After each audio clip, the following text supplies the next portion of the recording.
So then, here's the drama. Mind metaphysics, let me be perfectly frank with you, are that there is the central self. You can call it God, you can call it whatever you like. But it's all of us, playing all the parts of all beings whatsoever, everywhere, and anywhere. And it's playing a game of hide and seek with itself. It gets lost, it gets involved in the farthest out adventures, but in the end it always wakes up and comes back to itself.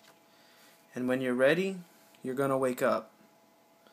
And if you're not ready, you're going to stay pretending that you're just poor little me. And since you're engaged in this sort of inquiry and reading this sort of lecture, I assume you're all in the process of waking up. Or else you're teasing yourself with some kind of flirtation of waking up, which you're not serious about. But I assume you're not serious but sincere, that you're ready to wake up. So then, when you're in the way of waking up and finding out who you really are, you meet a character called the Guru. As the Hindus say, the teacher, the awakened. And what is the function of a Guru? He's the man who looks at you in the eyes and says, "Come on. I know who you are."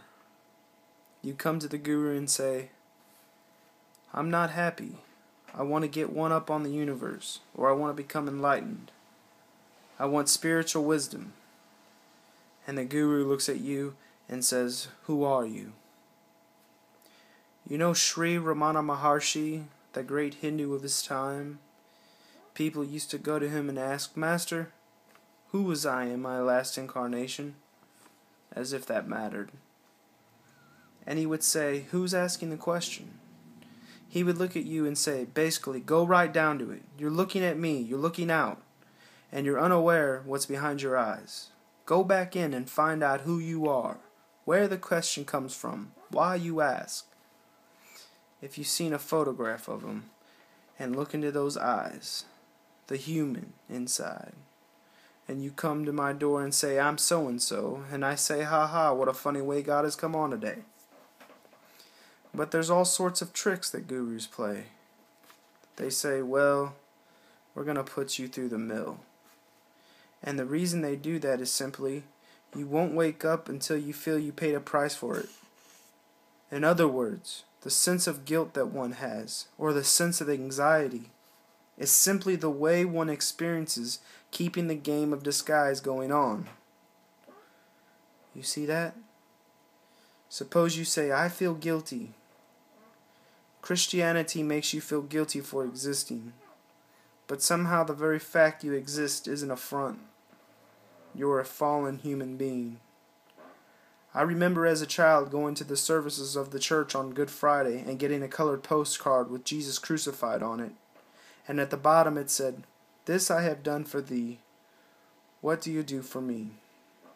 And you know you felt awful. You nailed that man to the cross.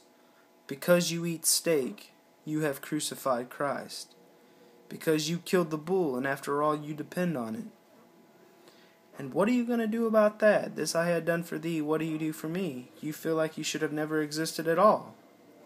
But that sense of guilt is the veil across the sanctuary. Don't you dare come in. In all mysteries, when you're going to be initiated, there's somebody saying, don't you come in. You gotta fulfill this requirement and that requirement, then we'll let you in. So then you go through the mill. Why? Because you're saying to yourself, "I won't wake up until I feel that I deserve it. I won't wake up until I made it difficult for me to wake up. So I invent for myself an elaborate scheme of delaying my waking up. I put myself through this test and that test, and then when I think it's sufficient enough, I finally at last might admit to myself who I really am, and draw aside the veil, and realize after all that is said and done, I am that I am, which is the name of God." And when it comes to it, it's rather funny. They say in Zen, when you attain Suntory, nothing is left at that moment but to have a good laugh. But naturally, all masters, Zen masters, yoga masters, every kind of master puts up a barrier and says to you, he simply plays your own game.